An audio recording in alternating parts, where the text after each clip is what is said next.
बहू जैसा प्यार। संगीता, मैं तुम्हें यह नहीं कहूंगी कि मैं तुम्हें बहू नहीं बेटी ही मानूंगी। बेटी बेटी होती है और बहू बहू होती है। मैं तुम्हें बेटी जैसा प्यार नहीं दूंगी, मैं तुम्हें बहू जैसा प्यार ही दूंगी। रह रह कर होने वाली सास के ये शब्द मेरे दिमाग में हथौड़े की तरह वार कर रहे थे। आज मुझे देखने प्रमोद के साथ उसके मम्मी पापा और दीदी जीजाजी आए थे। प्रमोद और मैं दोनों ही इंजीनियर हैं। प्रमोद की जॉब मुंबई में थी और मेरी बंगलुरु में। प्रमोद मेरी भुवाजी के दूर के रिश्ते में कोई लगते थे। भुवाजी फुफाजी प्रमोद की और उनके परिवार की तारीफ करते थकते नहीं थे। प्रमोद के मम्मी की तो भुवाजी इतनी तारीफ कर रही थी जैसे कि वो खुद इंजीनियर है। पति और बेटा दोनों इंजीनियर है, तो जाहिर है कि पैसों की कोई कमी नहीं है, लेकिन घमंड नाम की कोई चीज उनमें नहीं है। लड़ाई झगड़ा करना तो उन्हें आता ही नहीं। उलट उनकी हमेशा यही कोशिश रहती है कि उनकी वजह से किसी का दिल न दुखे। खुद इंजीनियर होने के बावजूद और इतना पैसा होने के बावजूद खाना वे स्वयं बनाती है। सिर्फ सब्जी आदि काटने के लिए काम वाली की सहायता ले लेती है। उनका मानना है कि खाना हमने स्वयं ही बनाना चाहिए ताकि घर के सभी सदस्यों को शुद्ध और सात्विक भोजन मिले। इतनी तारीफ सुनकर मुझे मन ही मन लग रहा था कि यदि यह संबंध हो जाता है तो मैं अपने आप को बहुत खुश नसीब समझूंगी, क्योंकि कहा जाता है न पति पत्नी के गुण नहीं मिले तो चलता है, लेकिन सास बहू के गुण मिलना चाहिए, तभी वैवाहिक जीवन सुखी रहता है। यही सोचकर मैं मन ही मन खुश हो रही थी कि मुझे बहुत अच्छी सास मिलने वाली है। लेकिन आज जब उन्होंने बहू जैसा प्यार देने की बात कही तो वो बात किसी के भी समझ में नहीं आ रही थी। आज तक सभी ने यही सुना था कि हर सास ऐसा ही कहती है, तुम मेरी बहू नहीं बेटी हो, मैं तुम्हें बेटी जैसा ही प्यार दूंगी। लेकिन यहाँ तो उल्टा ही हो रहा है। बहू जैसा प्यार। घर में सभी को आशंका हो रही थी कि कहीं वे शादी के बाद फिल्मों वाली ललिता पवार टाइप की सास न बन जाए। यदि ऐसा हुआ तो मेरा क्या होगा? लेकिन सिर्फ इस एक बात को नजरअंदाज किया जाए तो बाकी सभी बातें अच्छी होने से घर के सभी सदस्यों को लग रहा था कि ये रिश्ता हो जाना चाहिए और आखिरकार शादी हो गई। मेरी शादी तो हो गई, लेकिन दिमाग में हर वक्त मम्मी जी के शब्द तुम्हें बहू जैसा प्यार दूंगी गूंजते रहते थे। इसलिए मैं मन ही मन डरी हुई थी। मैं प्रमोद से इस बारे में बात नहीं कर सकती थी क्योंकि मुझे डर था कि कहीं प्रमोद यह न समझ बैठे कि शादी होते से ही मैंने मम्मी जी के खिलाफ उनके कान भरना शुरू कर दिए। इसलिए मैंने मन ही मन फैसला लिया था कि मैं अपना हर काम इतना परफेक्शन से करूंगी कि मम्मी जी को शिकायत का मौका ही नहीं मिलेगा। जब शिकायत का मौका ही नहीं मिलेगा तो वे ललिता पवार नहीं बन पाएंगी। इस बात का मेरे ऊपर इतना असर हुआ कि मैं हर वक्त दरिद्री सी रहने लगी। प्रमोद ने भी 2-3 बार प्रेम से पूछा, क्या बात है, तुम खुश नहीं दिखती? तुम्हें किसी ने कुछ बोला क्या? मैं उन्हें क्या बोलती? मैंने इतना ही कहा, नहीं, ऐसी कोई बात नहीं है। नया घर, नया वातावरण, सब कुछ नया होने से शायद मैं अपने आप को एडजस्ट नहीं कर पा रही हूँ। धीरे धीरे सब ठीक हो जाएगा। मम्मी जी, पापा जी भी मेरा बहुत ख्याल रख रहे थे, हर वक्त बहुत प्यार से पेश आते। लेकिन मेरे मन में जो बहू जैसा प्यार की गांठ बैठ चुकी थी वो निकल ही नहीं पा रही थी। सब लोग कहते हैं न कि शादी के बाद कुछ दिनों तक तो ससुराल के सभी लोग अच्छे से ही रहते हैं, असलियत तो धीरे धीरे सामने आती है। अभी तो शुरुआत है, इसलिए ये लोग प्यार जता रहे हैं। धीरे धीरे मेरा मन इन्हीं सब आशंकाओं से ग्रस्त रहने लगा। शादी के 8-10 दिनों बाद की बात है। मैं चाय बनाने के लिए दूध के गंज, 3 लीटर दूध था, में से दूध निकालने लगी तो न जाने कैसे क्या मेरे हाथ से सांडसी बराबर पकड़ी नहीं गई और गंज हाथ से छूट गया। पूरा की पूरा गरम गरम दूध नीचे गिर गया। मैं इतनी ज्यादा डर गई कि पूछो मत। कहाँ तो मैं सोच रही थी कि मैं हर काम पूरी परफेक्शन से करूंगी, और कहाँ ये दूध। उसमें भी खास बात यह थी कि दूध वाला दिन में सिर्फ एक बार सुबह ही दूध लाता था। पैकेट के दूध में मिलावट होने से वो घर में नहीं लाते थे। सभी लोग चाय का इंतजार कर रहे थे। गंज गिरने की आवाज सुनकर मम्मी जी ने बाहर से ही आवाज लगाई, संगीता क्या हुआ? मैं तो इतनी ज्यादा डर गई थी कि मेरे मुंह से आवाज ही नहीं निकली। तब मम्मी जी खुद किचन में आए। मम्मी जी को सामने देखकर मैं डर के मारे कांपने लगी।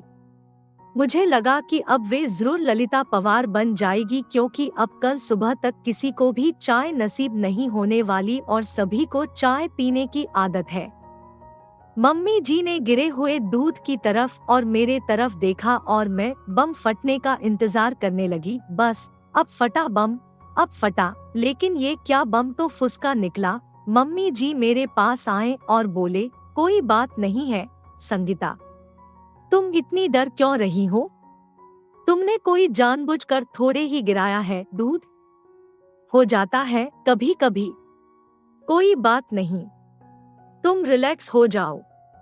लेकिन मम्मी जी अब चाय कौन से दूध से बनेगी? दूध वाला तो कल आएगा। मैं अभी पैकेट का दूध बुला लेती हूँ। लेकिन आप ही ने कहा था कि अपने यहाँ पैकेट का दूध नहीं लाते। लाते तो नहीं है, लेकिन सभी को चाय का एक तरह का नशा हो गया है, तो चाय के बिना तो नहीं रहेंगे। इसलिए इमरजेंसी में एकाध बार चलता है पैकेट का दूध। हम लोग ऑफिस में चाय पीते हैं ना, वहाँ कौन से दूध का उपयोग किया गया है क्या हमें पता चलता है? ऑफिस में हमारी मजबूरी है, लेकिन घर में जहाँ तक संभव हो शरीर के दृष्टिकोण से जो अच्छा रहता है वो करना चाहिए। इसलिए अपन पैकेट का दूध नहीं लेते। लेकिन एकाध बार में कुछ नहीं होता, रोज रोज थोड़े ही दूध गिर जाएगा। अब तुम रिलैक्स हो जाओ। मैंने मन में सोचा, मैं फिजूल ही डर रही थी। मम्मी जी तो कितने अच्छे हैं। लेकिन दूसरे ही पल सहेली की बात याद आ गई कि ये सब चोचले शादी के शुरुआत में ही होते हैं, आगे आगे देखना होता है क्या। यह बात याद आते ही फिर से मन में वही डर समा गया। दो एक बार और इसी तरह की छोटी छोटी गलतियां हुई, लेकिन तब भी मम्मी जी ने मुझे प्यार से ही समझाया। 4-5 महीने के बाद की बात है। सभी को पालक पनीर की सब्जी बहुत पसंद थी। आज रविवार की सभी की छुट्टी होने पालक पनीर की सब्जी बनाने का तय हुआ। सब लोग खाना खाने बैठे तो जैसे ही इन्होंने पहला कौर मुंह में लिया तो बहुत बुरा मुंह बनाया और एक घूंट पानी पीकर बोले कि आज सब्जी में नमक डाला है कि नमक में सब्जी डाली है। आज डबल नमक है सब्जी में। मुझे काटो तो खून नहीं। हे भगवान, अब जरूर मम्मी जी अपना बहू वाला प्यार दिखाएंगे, कहेंगे कि तेरी मम्मी ने यही सिखाया क्या? पढ़ लिख कर नौकरी कर रही है, इसका ये मतलब नहीं कि तुम्हें सब्जी बनाना भी नहीं आना चाहिए। तुम्हारी माँ ने तो कहा था कि मेरी बेटी को सब आता है, फिर ये क्या है? मैं ये सब सोच ही रही थी कि इतने में मम्मी जी ने मुझे, संगीता संगीता, आ क्या हुआ? तुम काम क्यों रही हो? रो क्यों रही हो? आ कुछ नहीं, वो सब्जी। मम्मी जी सॉरी, न मालूम आज कैसे क्या नमक डबल हो गया। अब सब लोग खाना कैसे खाएंगे? फूलगोभी की सब्जी, दाल, चटनी और अचार है ना, खा लेंगे, तू घबरा मत। लेकिन आगे से सब्जी बनाते वक्त थोड़ा ख्याल दिया कर। दोपहर में जब मैं और मम्मी जी अकेले थे तब वो बोली, शादी हुई है, तभी से मैं देख रही हूँ कि तुम फ्री नहीं लग रही हो। ऐसा लगता है कि कहीं खोई खोई सी, दरिद्री सी लगती हो। क्या बात है? यदि तुम मुझे नहीं बताओगी तो हम समस्या का निदान कैसे कर पाएंगे? यहाँ तुम्हारी मम्मी नहीं है, लेकिन मैं तो हूं ना। तुम मुझसे अपने मन की हर बात कर सकती हो। उनके इतने प्रेम से बोलने पर मैं अपने आप को रोक नहीं पाई और रोने लगी। उन्होंने मुझे अपने बाहों में भर लिया। अब बता क्या बात है? मम्मी जी, जब आप मुझे देखने आई थी तो आपने कहा था न कि आप मुझे बेटी जैसा नहीं, बहू जैसा प्यार करेंगी। हाँ, कहा था तो। बहू जैसा भी कोई प्यार होता है क्या? बहू की छोटी से छोटी गलती पर भी उसे इतना प्रताड़ित किया जाता है कि मानो उससे बहुत बड़ा गुनाह हो गया हो। इसलिए मुझे लगा कि आप मेरी छोटी से छोटी गलती पर भी महाभारत रचेगी, इनको मेरे खिलाफ भड़काएगी। इसी सोच के चलते मैं हर वक्त डरते रहती हूँ कि मुझसे कोई गलती नहीं होनी चाहिए। मुझ पर नाराज होने का आपको कोई मौका नहीं मिलना चाहिए। सच बताओ तो आज तक मुझसे जो भी गलतियां हुई वो इसी घबराहट के चलते हुई। लेकिन मेरी एक बात समझ में नहीं आई।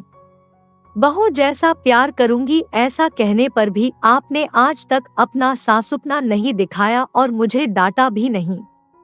फिर आपने ऐसा क्यों कहा था कि आप बहू जैसा प्यार करेंगी?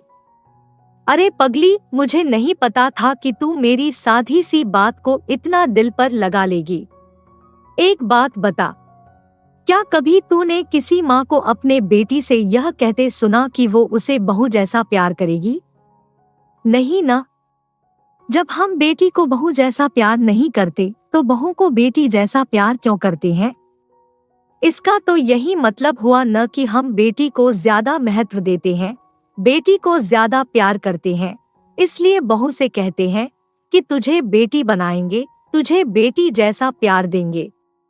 हम लोग बेटे को ज्यादा महत्व देते हैं, इसलिए बेटे को बेटे जैसा ही प्यार देते हैं। कभी भी बेटे से यह नहीं कहते कि तुझे बेटी जैसा प्यार देंगे। यदि हम बेटा और बेटी दोनों को समान समझते हैं, तो बेटी को बेटी जैसा प्यार क्यों नहीं दे सकते? मेरी नजर में जिस तरह बेटी का अपना एक अलग अस्तित्व है, उसी तरह बहू का भी अपना एक अलग अस्तित्व है। मैं बहू को बेटी से किसी भी मामले में कम नहीं समझती, इसलिए मैंने कहा था कि मैं तुम्हें बेटी जैसा नहीं, बहू जैसा प्यार दूंगी। मुझे क्या पता था कि तू उसका गलत मतलब लगा के वह बात दिल को लगा लेंगी। चल अब आंसू पोंछ, नहीं तो मैं सचमुच में फिल्मों वाली ललिता पवार बन जाऊंगी। उन्होंने यह बात इस अंदाज में कही कि हंसते हंसते हम दोनों का बुरा हाल हो गया। आज मुझे पता चला कि बहू वाला प्यार भी होता है।